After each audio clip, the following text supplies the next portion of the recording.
I want to thank the American people for the extraordinary honor of being elected your 47th president and your 45th president. And to every citizen, I will fight for you, for your family, and your future. Every single day, I will be fighting for you, and with every breath in my body. Hello, thank you for joining me on another edition of Keep Talking. America and the rest of the world are going to be processing for a long time to come the implications of a second Donald Trump presidency. The unequivocal and emphatic victory that Americans have handed Donald Trump exposes deep fissures in politics, society, and public discourse. These fissures are likely to deepen over the next 4 years. So, how did America get to this point? What will the new rules of engagement be? And how will President Donald Trump's second term redefine America? To get a perspective on all of this, I'm delighted to be joined by Judy Woodruff. Judy has spent over 4 decades covering news and politics and has received an Emmy for Lifetime Achievement for this. Till recently, she was the editor and anchor of PBS NewsHour.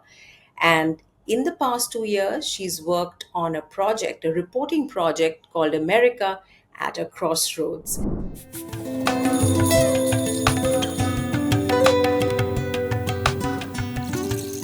Judy, thank you so much for making time for this. Anuradha, it's such a delight to join you. Thank you for having me. In India, we've been watching this election really closely, and all our analysis, of course, has been focused on the relationship between India and the United States of America.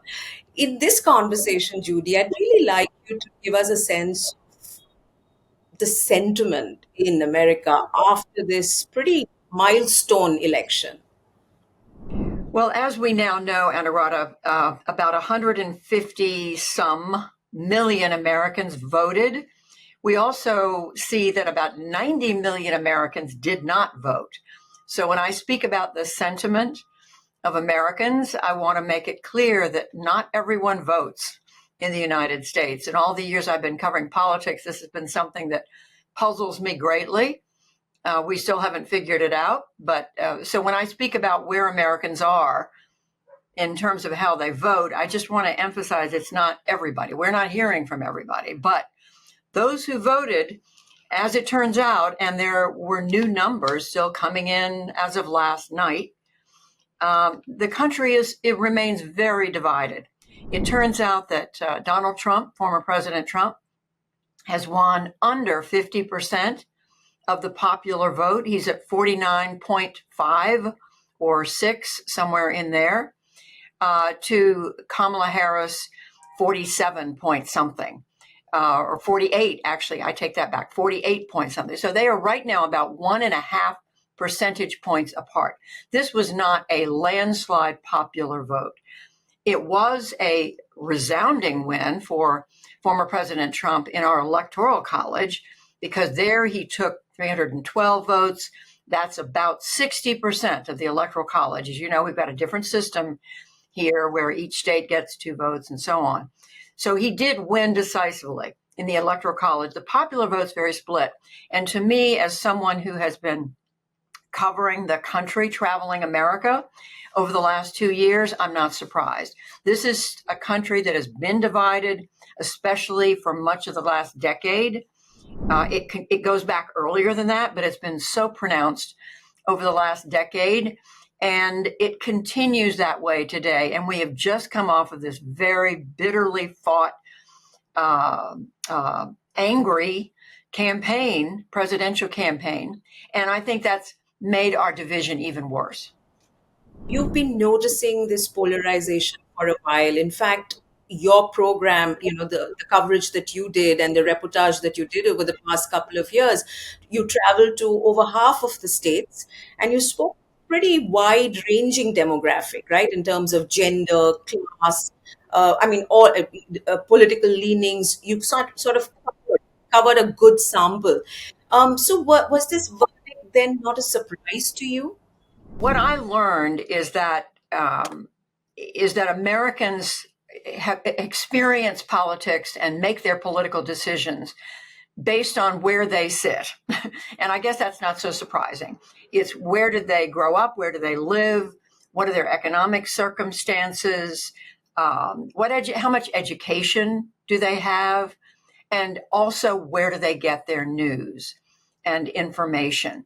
And the last thing is changing dramatically in this country. I'm sure it is in India as well. But right now, we no longer have one or three big broadcast networks plus PBS and lots of newspapers. It is now a very much a digitally driven information ecosphere. And people are getting their news from assorted podcasts, websites, social media, and for for more Americans than I ever imagined, are having a news diet that is completely different from the diet of other Americans. So I don't ascribe this only to information, but I would say that is a big part of how people see the political landscape and how they make decisions. Your career has had such a long span. Have you ever seen polarization that is so, I could say it's day and you can say it's night. And both of it, both sides would believe that equally strongly, even though if you look out of the window, one would be right or wrong, isn't it?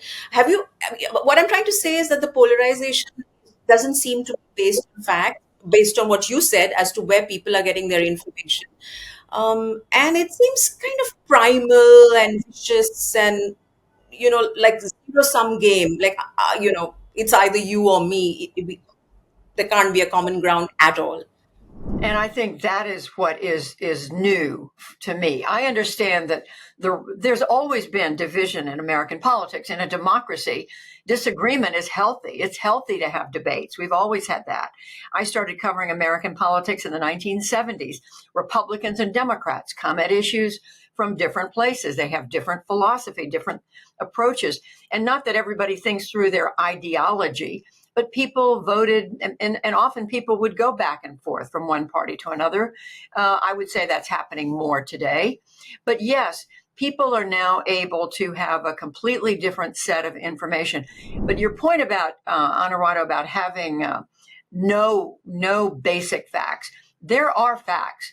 I mean, we still have mainstream media organizations that are gathering facts. I mean, the NewsHour, where I work, the PBS NewsHour, I would argue the Wall Street Journal, the New York Times, the Washington Post, the Associated Press, the major broadcast and radio news organizations. But in addition to that, there are now so many offshoots, cable channels with opinion, as you mentioned a minute ago, social media, so many different, and along the way, we in the media have managed to lose the confidence and the trust of many Americans, and that's hurt us. Why does that happen? Because obviously there is a lot of soul searching that is going to happen and is in process or in progress as we speak, because mainstream media, legacy media, seems to have been discredited. If you look at the podcasts and the people who run the podcasts that seem to have created such a huge influence on people, and opinion polls run by mainstream media have failed to show the picture for what it was. Why has it been so discredited, and what can media do to reclaim some of this lost ground? Well, I think there are a number of reasons. One aspect of it is that along the way, there are stories that have been wrong. There have been mistakes made. But that's not the principal reason. I think over time, we in the media, and I can't pinpoint exactly when this happened, but it's been over the last couple of decades. Reporters in the United States generally live where I live, in Washington, D.C. Maybe they live in New York. They live somewhere on the East Coast. They are well educated. Most of us have college degrees. Many of my colleagues have graduate degrees. I don't. Well educated, are earning good incomes, decent living. And frankly, we are in a bubble. Many of us, too many of us, not all of us, but too many of us. We have lost touch I believe, with how Americans are living.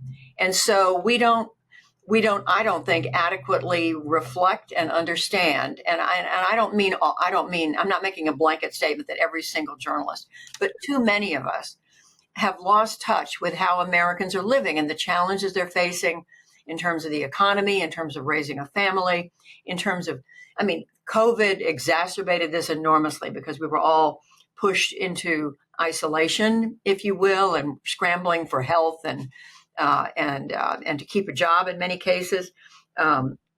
Technology has thrown everything up in the air.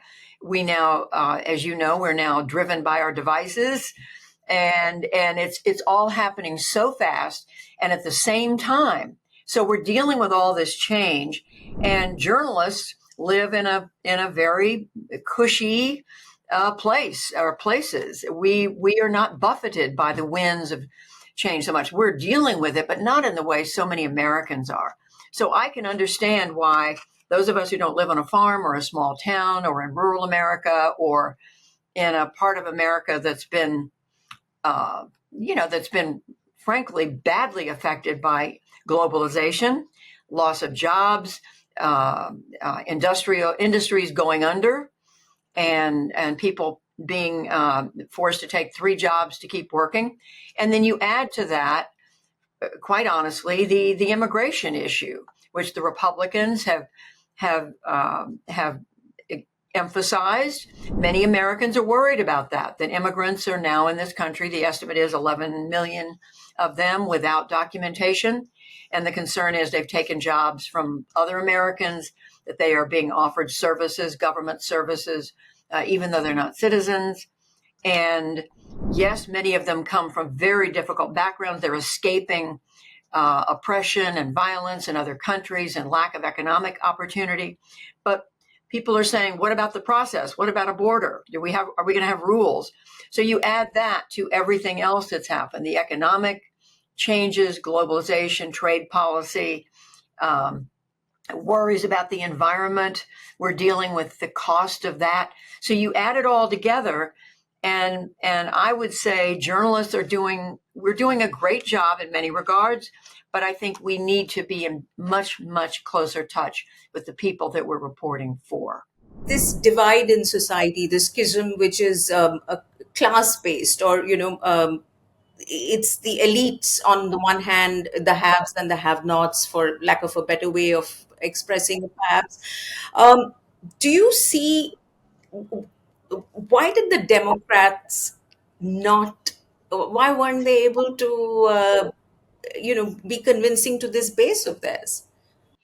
Well, it's a big question, and a lot of people who are a whole lot smarter than I am are poring over this right now. Democrats are asking themselves this question. I would say it has to do with several things, and I think one of them is, again, this isolation, this bubble. The leaders of the party, the leaders of many of the organizations that have made up the heart of the Democratic Party are based in parts of the cities. In urban America, New York, Chicago, San Francisco, Los Angeles, Seattle, Denver. And so that has been the heart of the party has become more and more urban. You also have, quite frankly, the Democratic Party has been supported by minorities in America, Black Americans, Hispanic Americans, although not to the degree among Black Americans. And the organizations that represent Black Americans have been very, very effective at making their case. They would argue it hasn't been enough, but they have been able to improve their representation in the leadership of the Democratic Party. We elected a Black American in Barack Obama president in 2008, a long time ago. And so there's been progress in that regard. And there's also been progress in terms of gender issues, recognizing same-sex marriage, and now transgender, which has become, in a way that I think few people expected, certainly I didn't, a hot button issue where people are saying, okay, it sounds fine, but I don't want my daughter going to high school and having a transgender woman in the restroom, or competing with her on her high school soccer team, because that's not fair. And we have it now bursting into the open at the United States Capitol, where you have a congresswoman saying, I don't want the one new person elected to Congress, a transgender woman, I don't want her using the women's restrooms on Capitol Hill. And now the leader of the Republican Party in the House of Representatives is accepting that idea. So it's come front and center to us in Washington, and I would say that Democrats have perhaps not explained these issues carefully enough to many Americans so that they feel reassured about them. Because it's for some Americans, it's easy to say, yes, absolutely, we support people, whatever their gender is, however they identify. For other people who are not living in a city, maybe who live in a rural area, another part of the country, or because of their faith, it's not something they're comfortable with. And so the Republicans were able to, especially in this campaign, emphasize that. We know the Trump campaign, I believe, or organizations who support them spent over $100 million in advertising, replaying a comment that Kamala Harris made when she was in California about supporting rights for transgender individuals in prison. And they played it over and over again. And it was effective. It affected people's vote. Isn't the fact that minors were being encouraged to, sort of be gender fluid, look for gender reassignment, I think that also created a lot of resentment and resistance, isn't it? There's a pushback against liberalism, in America now and in the rest of the world that we are seeing. Wokeism is a bad word. Diversity, equity, inclusion, is going to get the short end of the stick from what we can see from many of the statements that are being made. So how do you communicate these ideas better as a communicator, as a reporter, as an editor, with your experience of how people are feeling and processing things? I think it's all about talking to people where they are and understanding that not everyone comes at these issues from the same place. Some people have grown up in areas where they've never met, or they've met very few people of a different race or a different religious background or a different ethnic background, or certainly maybe they've only met a few people who are gay, who certainly very few who are transgender. We know that's a tiny portion of the population. It's a real portion. I mean, it exists. It clearly exists. And there are no question, you're right, there are clearly examples today of young children, plenty of them across the country. I hear about it all the time. Young children identifying as the other gender. These are very difficult personal issues for families and for individuals to deal with. And when you try to raise it to the level of a government decision, when governments have to decide about, for example, using public restrooms in the schools or competing in athletics in the public school system or other aspects of this, then it becomes fraught. And I think finding ways to talk about it in a way that is calm and that allows people to express their fears and hearing the other side. And often, quite honestly, Anuradha, I think it's going to take knowing someone who's in that situation, because if you don't know anyone in that situation or know a family that's dealing with that, and it can be a very difficult thing for some families, then you don't know what that's like, and you think, oh, well, that's wrong and that's crazy, and you can make sure that child doesn't change his or her gender. The fact is, that's not the way it works.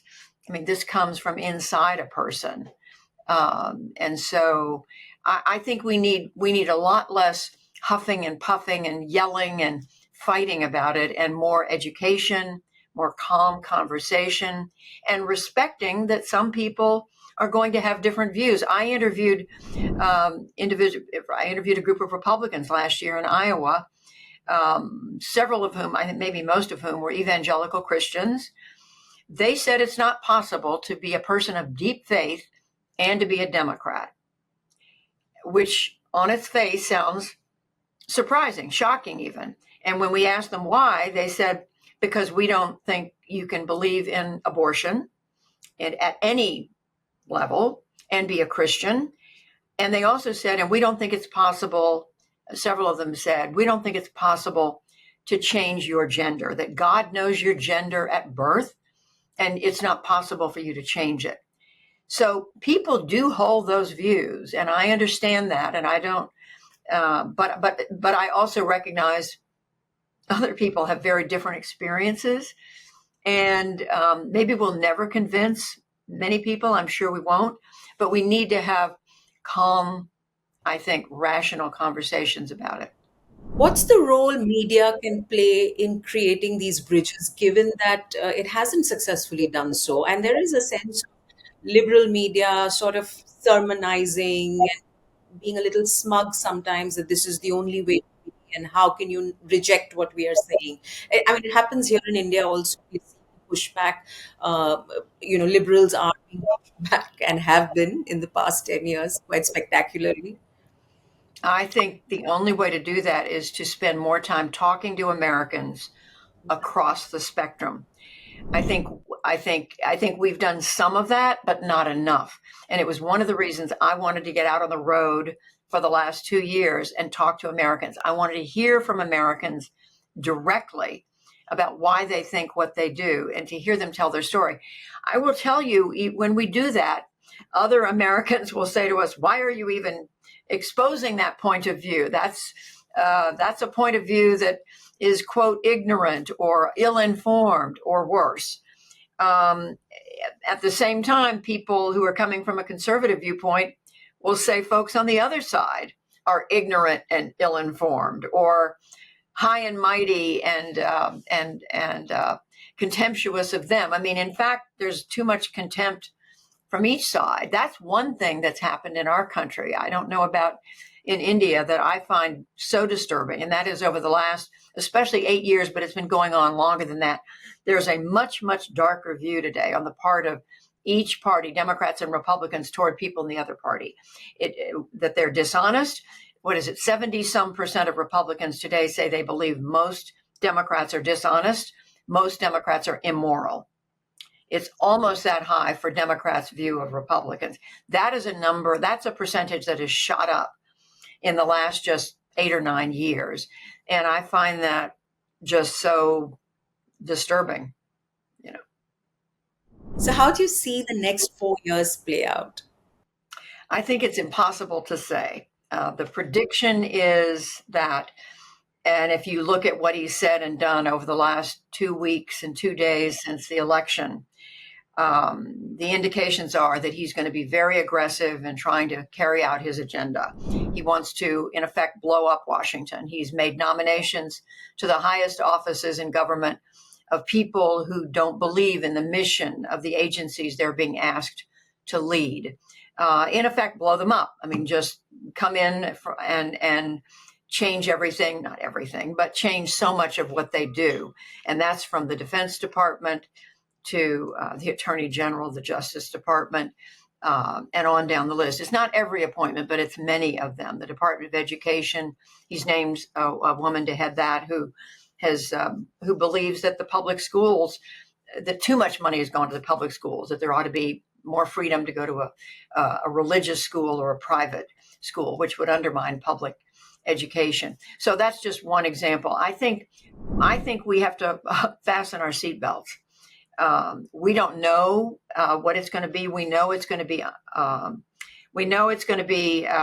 Newsworthy every day. This is a president who's very good at finding a way every single day to be at the center of the news agenda. I think it's going to be disruptive. There are going to be plenty of surprises. There are going to be things we didn't expect.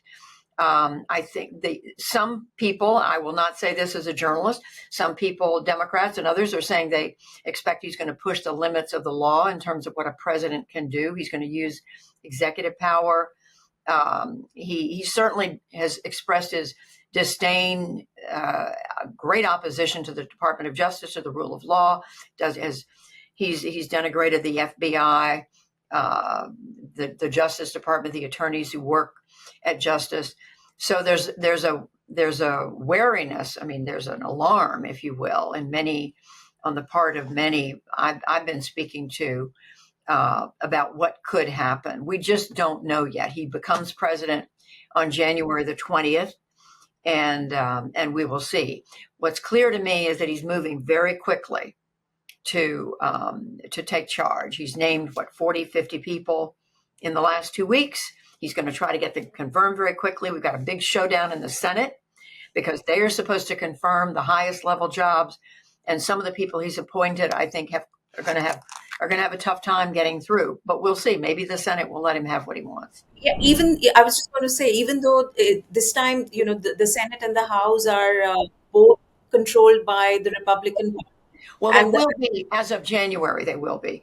Right now, the Senate is still Democratic controlled, but it's very narrow. It's 51. It's right at 51, So 49. the confirmations will be done by this Senate, is it? By the existing one, not the new one? Is that how I understand? Trump will try to get some confirmations through now.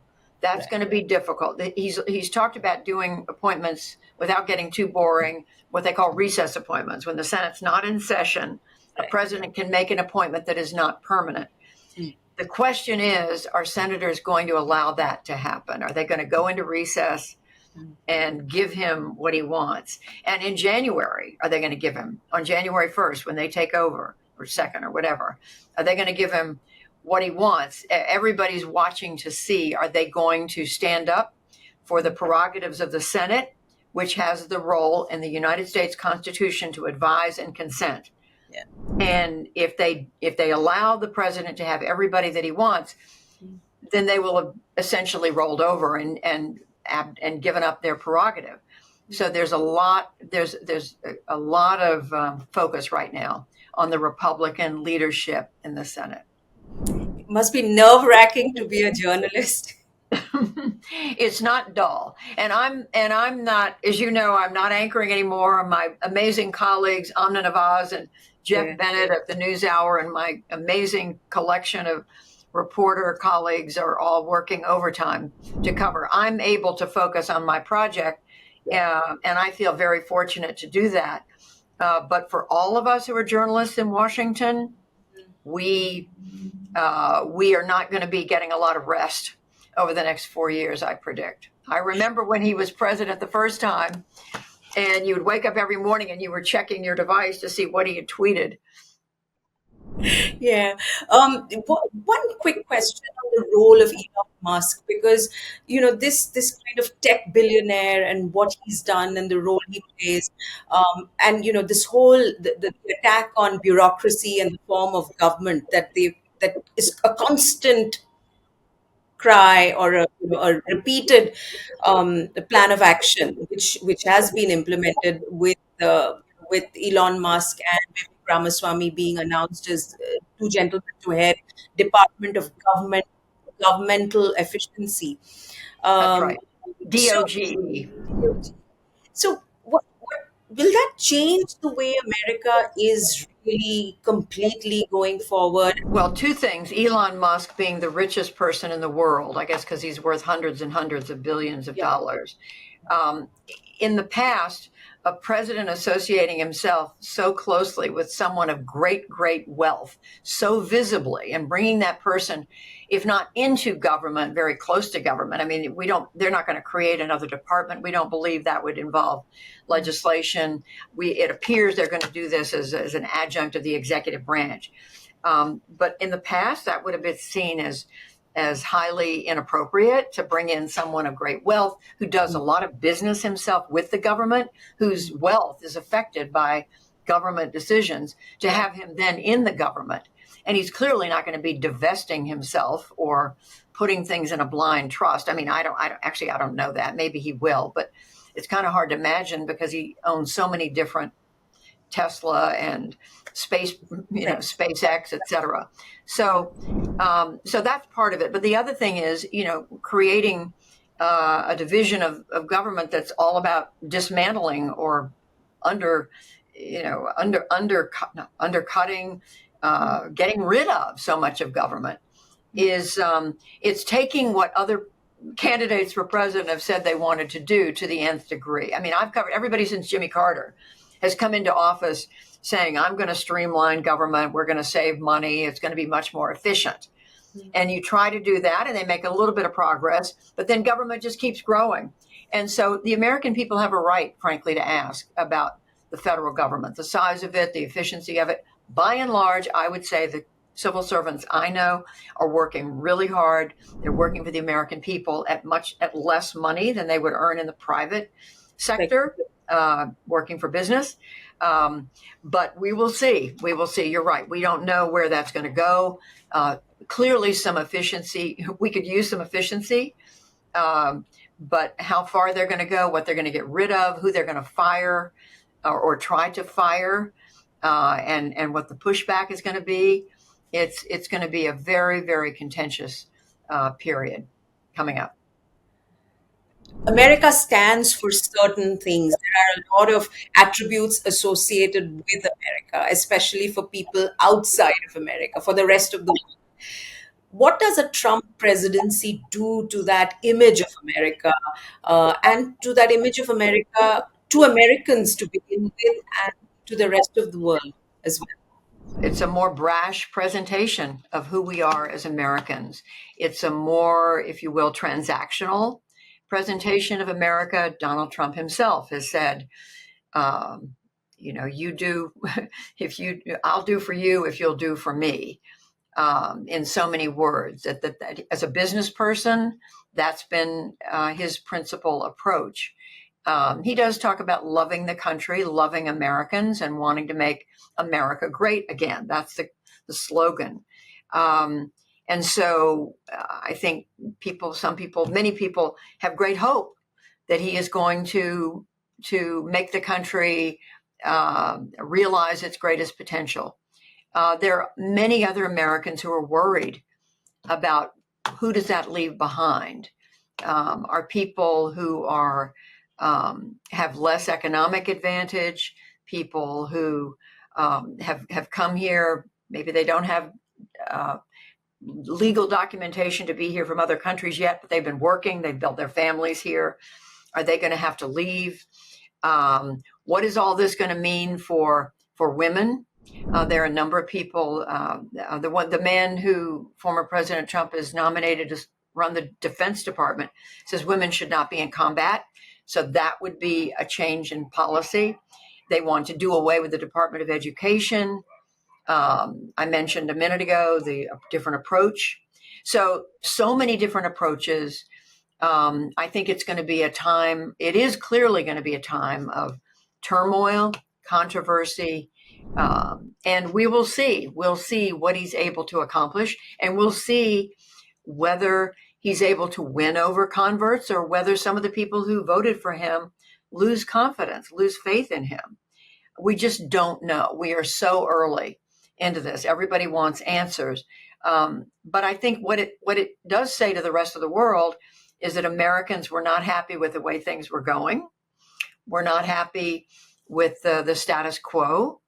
And that the other message I'll quickly say, Anuradha, is that we've now seen a succession of presidential elections where the incumbent was thrown out.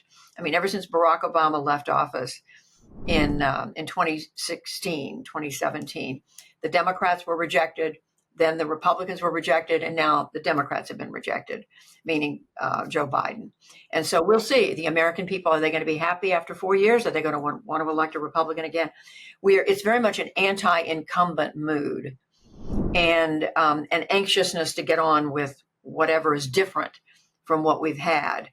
And we'll see where we go from here. Americans, I hope, will be paying close attention to the rest of the world as we move forward, because America is connected very closely to places like India, like so much of the rest of the world.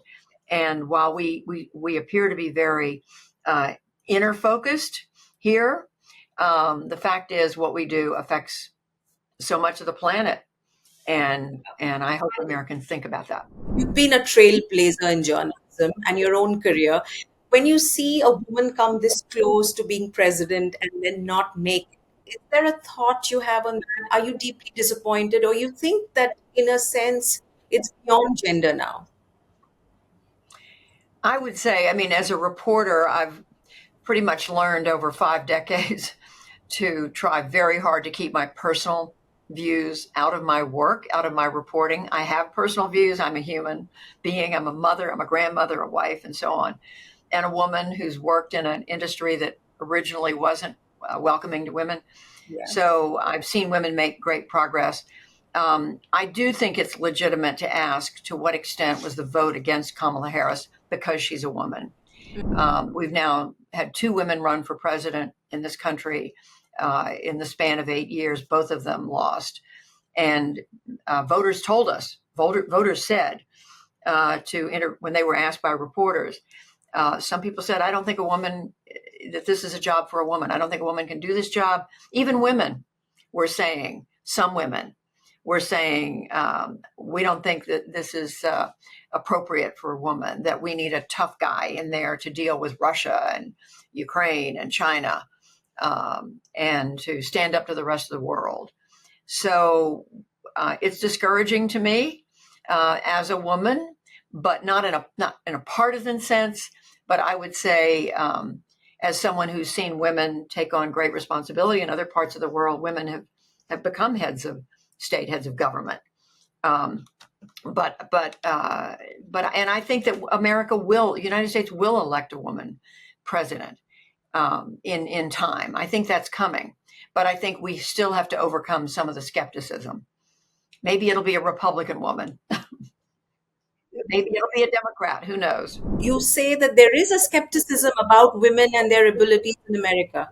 Yes. At this point of time. I wouldn't say it's the majority of people, but there is still a significant, or maybe it is, I don't know. I mean, so much of this is anecdotal because people don't like to admit. They certainly don't like to admit that they have any bias against a person because of race or ethnicity. They don't like to acknowledge that. They are more willing to acknowledge they have a problem with someone because of gender.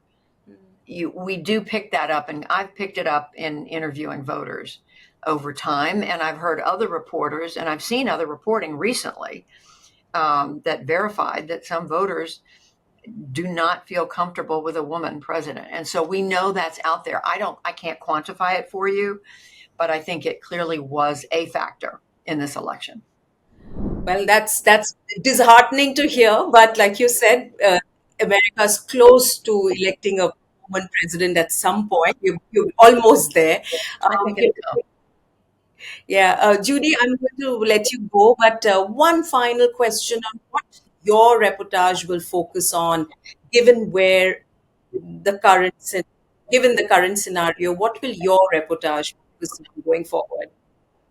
I'm going to be focusing on to the extent I've been focusing for 2 years in trying to understand why Americans are so divided. What's at the source of our division? What is it about us, our backgrounds, our views, where we get our information, our education level, and all of it, our economic circumstance?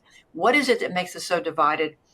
Now I want to focus for another year on how are we coming together? How is it possible to work together when we have such different views? And there clearly are examples of this around our country at the local level, especially at the local level. There are going to be attempts. I think more and more people are going to be trying, given our deep, deep division, to try to find ways to bring people together. And I want to focus on that and understand what's working, what isn't working, even as we continue to try to understand the basis of our views. Anything I think I can do to help illuminate, shine a light on American thinking, wherever they live, I think may be helpful. I certainly hope so. So I wish you a lot of good luck. And thank you again for making time and supporting this tiny self-funded YouTube channel. Thank you. It's a privilege. So glad to talk with you, Anuradha. Wishing you all the best.